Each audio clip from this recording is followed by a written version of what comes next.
We have massive headlines here that we're following. Federal judge accuses Robert Mueller's team of lying to target Trump. Come on, man. That's the Fox News headline.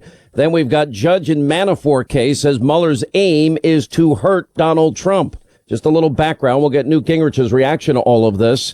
Finally, I would argue at long last, somebody in the judiciary is calling out the Mueller investigation for what it is. This unconstitutional witch hunt in search of a non-existent crime.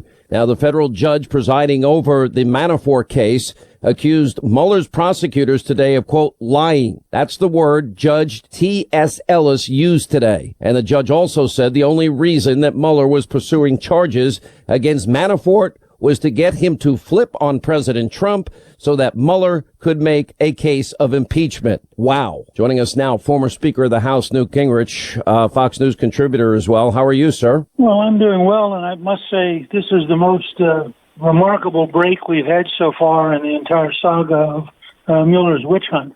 You have a U.S. district judge who said, this is the quote from the Fox News coverage, which I've tweeted out just a few minutes ago myself, because I think it's so important. He says, you don't really care about Mr. Manafort. You really care about what information Mr. Manafort can give you to lead you to Mr. Trump and an impeachment or whatever. Ellis then demanded that they give him the unredacted scope memo, the document originally given him outlining his job. Because, of course, what Manafort did is he went into court and he said, they have indicted me under things that they have no authority to even be looking at. And Elliott went on to say, we don't want anyone with unfettered power. Now, my newsletter tomorrow picks us up and this whole thing up, and I quote somebody you've had on the show, Alan Dershowitz from Harvard, who says that he's totally opposed to anything moving us towards a police state, that this is unbelievably dangerous. I also quote Andy McCarthy, who you know well, who's a former federal prosecutor.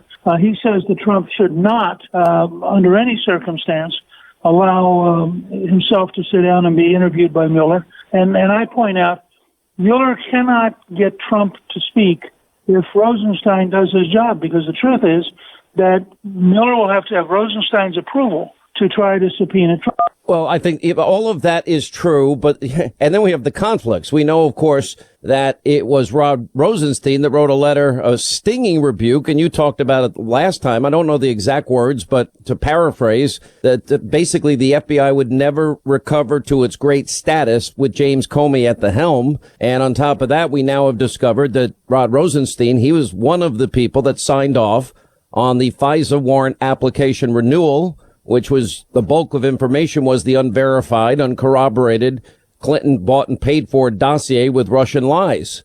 He signed off on it. He didn't do his due diligence when he signed that document. So that conflicts him out a second way. And why Jeff Sessions hasn't demanded he step aside, I don't know. It's very odd because, as you just pointed out, and I've sent it out and I posted, and I think you posted it, the Rosenstein memo to President Trump before Comey was fired is so devastating and so thorough, and concludes, this is Rosenstein now writing it, concludes that as long as Comey's there, they will never fix the FBI. Now, the gap between that guy, the person who wrote that, and the person who's allowed Mueller to run amok is just astonishing to think that the same person could be doing both. And so I'm partially saying here, Rosenstein should say publicly and explicitly, Mueller will never get authority, because he has to get it from Rosenstein. He will never get authority to subpoena the president or to go to a grand jury with the president. There's no excuse for it.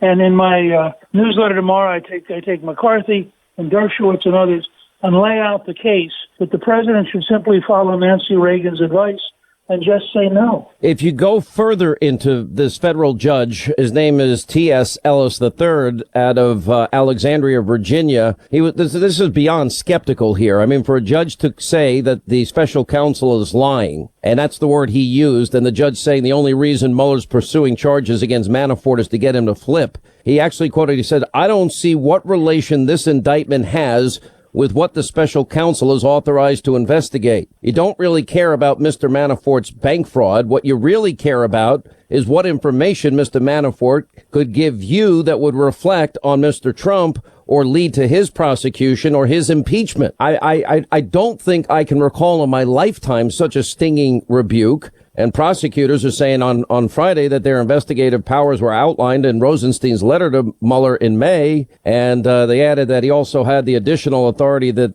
they could not disclose in the courtroom because it related to the ongoing investigation. But then Ellis repeatedly wasn't buying it, characterizing the special counsel's office argument as, quote, well, we said this was what investigation was about what? We're not bound by it, and we are lying. Come on, man. That's what he said. Those are his words. I think that it's clear that the judge both reached a conclusion about Mueller and his team, and at the same time reached a conclusion that he, the judge, was not going to give unfettered power to some prosecutor to run around and try to make a case if the case doesn't agree, it doesn't exist. So I think that 2 weeks from now I have a very important moment in that courtroom in Alexandria, because he has insisted that they come in and bring the unredacted memo giving Mueller power, and that he, the judge, not the FBI, not the Justice Department, he, the judge, will decide whether or not that's an appropriate document. And I think this is a huge setback for Mueller's case. Now you have an independent judge who's saying flatly that the Mueller team was lying, which is actually what Giuliani has been saying. It's what McCarthy has been saying. It's what Dershowitz has been saying. And I think that this is going to have a significant impact as this thing evolves over the next few weeks. Let me read one other line. We don't want anybody in this country with unfettered power. It's unlikely you're going to persuade me, the special prosecutor, has power to do anything he or she wants, he said. The American people feel pretty strongly that no one has unfettered power. I mean, I actually see this case being thrown out. If I'm reading into this the right way, I don't see how this judge comes back and says, OK, we'll let it go forward. And then and knowing the special, listen, we knew this when Andrew Weissman was appointed, Mr. Speaker. I went over his record again and again and again. Even the latest appointment by Mueller, again, another Democratic donor. You know, Andrew Weissman, his so-called pit bull, according to the New York Times, was waiting in anticipation of Hillary's victory at her victory party in New York at the Javits Center that night. A guy that has been excoriated twice for withholding exculpatory evidence. A guy that lost 9-0 in the U.S. Supreme Court, sent Merrill executives to jail for a year to be overturned by the Fifth Circuit Court of Appeals. This is not somebody you would put on any team that would involve anything involving a president of the United States. Well, that's right. And I think, by the way, what you're seeing now with Judge Ellis is sort of the magic is disappearing from Mueller. And the judge is looking at the facts. And again, I think to have a federal judge in court say to a U.S. Prosecuting team, you are lying, is pretty strong stuff.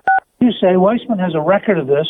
You have to wonder, why would Mueller have brought him in, except Mueller wanted a bunch of people who were hunter killers who were going to go out there and get the big game, which of course is the president. And I think that Judge Ellis has stripped all of the mystery away from the Mueller investigation and said flatly, your interest is in going after President Trump. Your interest is not in justice.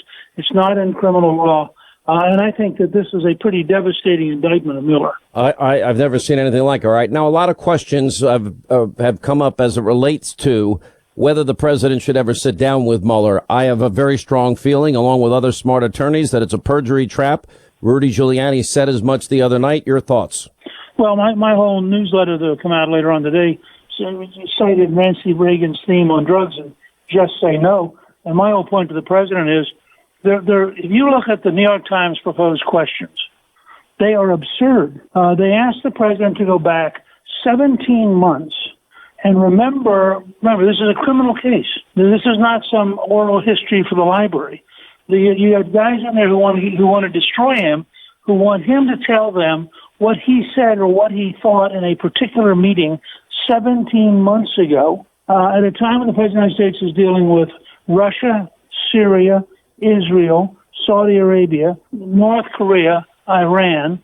Go down the list and say to yourself, I don't think you or I could remember accurately a meeting 17 months ago. And the way these questions are worded in the New York Times version, they're entirely a trap. They're designed to set the president up for either perjury or obstruction of justice. And there are no circumstances where he should agree to go into that room because the whole thing is a trap, and I think they should call Rosenstein's bluff. I don't think Rosenstein then is going to, particularly given what has happened in Judge Ellis's court today, I don't think Rosenstein is going to give Mueller the authority to take the President of the United States and compel him to testify. And I think they ought to push him right up to the wall on that, and if necessary, go into court on it. Well, I think then it goes all the way to the Supreme Court. And Levin was rightly saying it goes against Justice Department, their own policy, their own procedures, past precedents, and certainly take it all the way to the Supreme Court, because if that's what Mueller wants, the type of showdown he wants, then that's the type of showdown he's going to get here. I do think there's not equal justice under the law either. I also think we don't have the equal application of laws. We certainly know that Hillary committed felonies, numerous felonies, obstructed justice. And I think the overwhelming incontrovertible evidence is they fixed and rigged that case, as Rudy Giuliani believes as well in the interview that he had with me the other night. Then you have the whole issue of the FISA court, where you had Hillary Clinton bought and paid for, foreign national hired, funneled money, paying for Russian sources, Russian government sources, to manipulate the American people, but it's then used as the bulk of information presented in an application to spy on an American citizen, a Trump campaign associate, and they never tell the judge that it's not verified, that it's never corroborated, and they never tell the judges 4 times with 3 subsequent renewals that in fact Hillary paid for it all. What is that? That to me is lying to a judge. You know, Andy McCarthy had a great line in a recent column. He said, the rules of the game are that the Democrats get away with murder while Republicans get murdered. And in judicial terms, that's exactly right. And he makes the point that the Obama campaign had some FEC violations. They basically settled it with a fine and got rid of it. At the same time, there was a conservative Republican who had a $20,000 violation. They tried to put him in jail. Yep. And there's a constant difference between how conservatives and Republicans are treated by the Justice Department and how liberals are treated. And I think that's where it's refreshing to see this judge take them on. And I think that he has certainly begun to puncture the balloon of whether or not this is a fair investigation. This is the single biggest day since this whole thing started. Somebody that actually seems to adhere to the rule of law, understands what's really going on here, as we've been pointing out. We'll continue more with Newt Gingrich on the other side. Right, as we continue with former Speaker of the House, Newt Gingrich. So the president beefed up his legal team. Emmett Floyd is now on board. Mayor Giuliani is now on board. I don't know if you had a chance to watch my interview with the former mayor, but he had some very strong words for Hillary Clinton. She should be in jail. That James Comey's a pathological liar.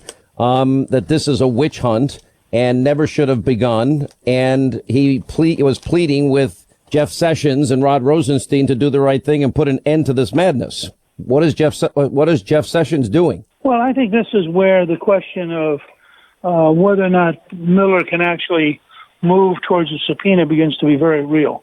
And I think that Rosenstein is the one who really is in the crosshairs, and that Sessions has to sit down and say, look, you've got to be prepared to stand up and do your job, and if you can't, you need to leave. And I think we're way beyond the point where anything that Sessions said about recusing himself matters, because none of this anymore relates to Russia. And so the reason that Sessions gave, because he was under great pressure, remember, because of the whole Russian question, no longer is valid, and Sessions should reclaim being the Attorney General of the entire department. And the objective fact is that nothing Mueller's doing today has anything to do with Russia. It has everything to do with trying to find a way to get the president either on obstruction or on perjury, and neither of those relate to the reason that you had Sessions originally recuse himself. What do you think of Rod Rosenstein? We do have separation of powers. Congress has been trying and stymied and stonewalled by the DOJ over subpoenaed materials they've been asking for. And Rosenstein said that he's not going to be extorted. What did you make of that remark? Well, that's a goofy remark, because the truth is that Congress has a legitimate right to demand the information. And I think they can either subpoena him or they can just start cutting off funding. The Congress is not powerless in a fight with the executive branch. But in this case, it's really strange. You have the Congress trying to get information, and I just saw that the FBI indicated that some information that people were asking for in the Freedom of Information Act, they might be able to get them by October. Now, that's just a deliberate stall. And I think that there's an absurdity going on here, as you know, and I think you're likely to see both the House and Senate Judiciary Committee chairmen take very strong measures to compel justice to send over the material. All right, Mr. Speaker, thanks for being with us. We appreciate it.